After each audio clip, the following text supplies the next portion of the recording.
నమస్కారం ఫ్రెండ్స్. ఈరోజు విడుదలైన 'రావ్ బహదూర్' సినిమా ఎలా ఉంది? చూడదగ్గ సినిమానా లేదా స్కిప్ చేయొచ్చా? స్పాయిలర్స్ లేకుండా ఈ రివ్యూలో తెలుసుకుందాం. ముందుగా ఒక విషయం చెప్పాలి. 'Rao Bahadur' regular commercial cinema కాదు. మాస్ ఫైట్లు, హీరో ఎలివేషన్స్, కామెడీ ట్రాక్స్ ఇవి ఆశించి వెళ్తే కొంచెం నిరాశ కలగొచ్చు. కానీ కొత్త తరహా కథలు, సైకాలజికల్ డ్రామాలు, థ్రిల్లర్స్ ఇష్టపడే వారికి మాత్రం ఈ సినిమా మంచి అనుభూతినిస్తుంది. ఇప్పుడు సత్యదేవ్ గురించి మాట్లాడుకుందాం. ఈ సినిమాలో సత్యదేవ్ తన పాత్రలో పూర్తిగా ఒదిగిపోయాడు. ప్రతి ఎమోషన్ను చాలా సహజంగా చూపించాడు.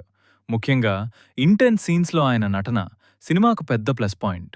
చాలామంది ఆయన కెరీర్లోని బెస్ట్ పెర్ఫార్మెన్స్లలో ఇదొకటని చెప్తున్నారు. దర్శకుడు కథను చాలా భిన్నంగా చెప్పే ప్రయత్నం చేశాడు. అయితే మొదటి భాగం కాస్త నెమ్మదిగా సాగుతుంది.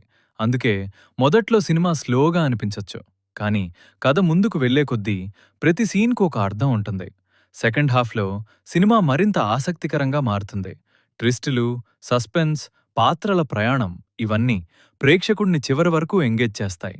క్లైమాక్స్ కూడా సాధారణంగా కాకుండా ఆలోచింపచేసే విధంగా ఉంటుంది. టెక్నికల్గా కూడా సినిమా చాలా బాగుంది.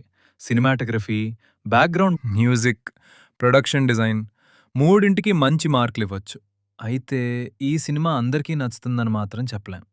ఫాస్ట్ పేస్ కమర్షియల్ ఎంటర్టైన్మెంట్ కోరుకునే వారికి మొదటి భాగం కాస్త బోరింగ్గా అనిపించొచ్చు.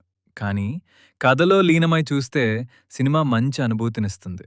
మొత్తానికి 'రావ్ బహదూర్' కంటెంట్ను నమ్ముకుని తెరకెక్కించిన సినిమా.